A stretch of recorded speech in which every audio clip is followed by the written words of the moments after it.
खुलुमबाय लोगोफोर, गोजोन फुंबिलि बयनिसिमबो। नोंथांमोनखौ डियार ब्रह्म इउटिउब चेनेलाव गोदान भिडिअ'आव आरो फिन खेबसेबाव बयखौबो बरायनाय बावहरबाय। दिनै आं नोंथांमोननि सिगाङाव आरोबाव माखासे खौरां लानानै फैबावलायबाय। आसा खालामो नोंथांमोनहा भिडिअ'खौ नायनानै मोजां मोनगोन। दिनैनि गिबि खौराङावनो दङ फैगौ 2025 BTC बिसायख'थियाव BJPआ गोख्रों गोहोजों बादायनो ओंखारगोन। गोनांथि जायोब्ला BJPआ हारसिं बिसायख'थि गेलेगोन। खौरां बिजोंनिफ्राय मिथिनो मोननाय बायदियैब्ला फैगौ BTC बिसायख'थियाव BJPआ गाहायै बादायलायगोन आरो गोहोगोरा महराव बाहागो लागोन। बे बिबुंथिखौ लाखिदों आसाम प्रदेश BJPनि बुंथिगिरि पंकज बरबराया। रिपर्टनि बायदियैब्ला क'क्राझार जिल्ला BJPनि मावख'आव मोनसे खौरांगिरि मेलनि गेजेरजों बे बिबुंथिखौ लाखियो। भारतनि गाहाय मन्त्रि नरेन्द्र मदिआ जनजातिफोरजों लोगोसे BTC ओनसोलनि जौगाखांनायनि थाखाय गोबां खामानि मावदों। लोगोसे गिबि मन्त्रि डक्टर हिमन्त बिश्व शर्मायाबो गोबां गोनांथि होदों। बेनिखायनो बे ओनसोलनि सुबुंफोरा BJP दोलोखौ गनायनानै लादों आरो लोब लोब हेफाजाब होनो ओंखारबोगासिनो दङ होनना बरबराया फोरमायदों। खौरां बिजोंनिफ्राय मिथिनो मोनबावनाय बायदियैब्ला 2025 BTC बिसायख'थियाव BJP हान्जाया हारसिं बिसायख'थि गेलेगोन। नैथि खौराङाव दङ 400निबो बांसिन गोदान सोद्रोमाफोरखौ बरमा बाक्सायाव UPPLआ बरायदों।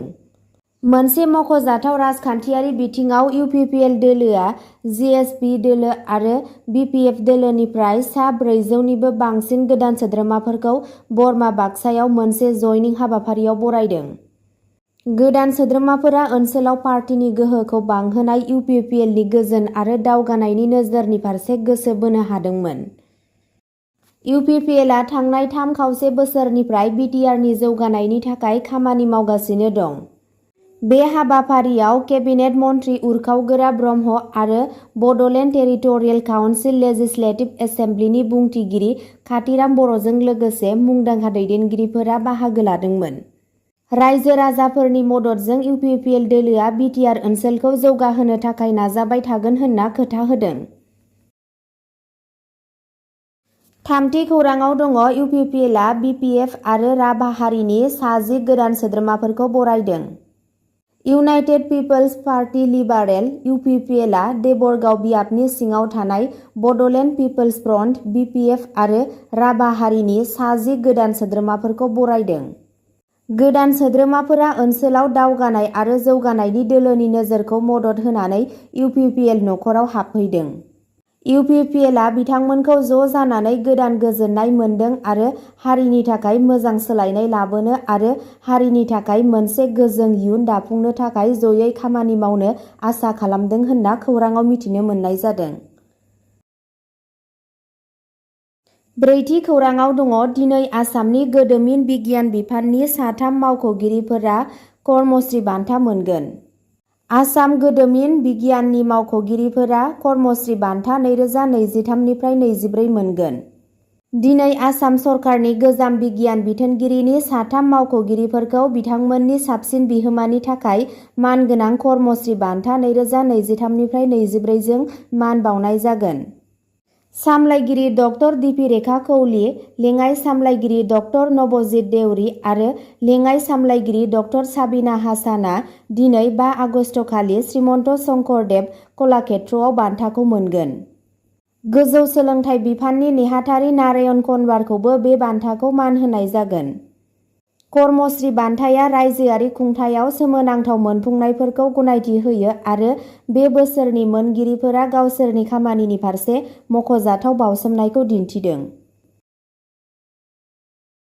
बाथि खौराङाव दङ डमिन'ज पिज्जा दिथागिरिनि लाजिनांथाव बिबुंथिखौ लानानै क'क्राझाराव हेंथा सोमावसारनाय।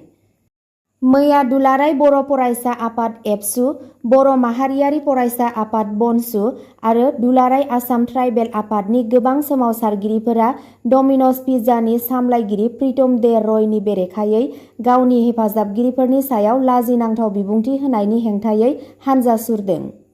रिपर्टनि बायदियैब्ला बिथाङा बर'फोरखौ आदिबासि आरो हाग्रायाव थाग्रा होनना बुंदों। सोमावसारगिरिफोरा दि रयनि बेरेखायै बिथांनि अजद होजानाय गाज्रि बिबुंथिनि थाखाय राहा लानो दाबि खालामदोंमोन। खारखोमानानै थानाय डि रयखौ अजद होनाय बायदियै बिथाङा साबजाथावै राव बाहायदोंमोन, जेराव बर' हिन्जावसाफोरखौ देहा फानग्रा महरै लेबेल खालामनाय आरो बर'फोरा चीन आरो भुटाननिफ्राय होनना दाबि खालामनायबो दंमोन। एबसुनि दैदेनगिरिया डि रयनि आखुखौ सोंखारिनानै बुंदोंमोन दि बेयो समाजारि गोरोबलायनायनि थाखाय मान गैयै आरो खहा गोनां। रिपर्टनि बायदियैब्ला गिबि मन्थ्रिनो गांसे गोसोखां बिलाइ गथायनाय जाबाय आरो कक्राझार सदर पुलिस थानायाव मोनसे नेमखान्थि गोनां अजद होनाय जादोंमोन। सोमावसारगिरिफोरा डि रयखौ हमनो आरो बिथांनि बिबुंथिनि बेरेखायै राहा लानो दाबि खालामगासिनो। द'थि खौराङाव दङ कलियाबरआव थाव खावग्रा हानजा हमदों, 1 लाख नोगोद रां आरो गारि जब्द, साबा हमजादों। थाव खावनायनि सायाव मोनसे मख'जाथाव सिग्रोमनायाव आसामाव कलियाबर पुलिसआ मोनसे गाज्रि थाव खावग्रा हानजानि साबा सोद्रोमाफोरखौ जाफुंसारै हमनो हायो। महकुमायारि पुलिसनि दैदेननायाव हमजानायनि फिथाइ महरै गंनै लाक्जारि गारिफोर आरो नोगोद 1 लाख रां जब्द खालामनाय जादोंमोन। हमजानाय सुबुंफोरखौ आथिखालाव उलुवानि पुलिस थानायाव सोंनाय फिननाय खालामगासिनो दं। जब्द खालामजानाय गारिफोराव रेबथुमनाय अनजिमा AS12AA 2648 आरो AS128977 दं।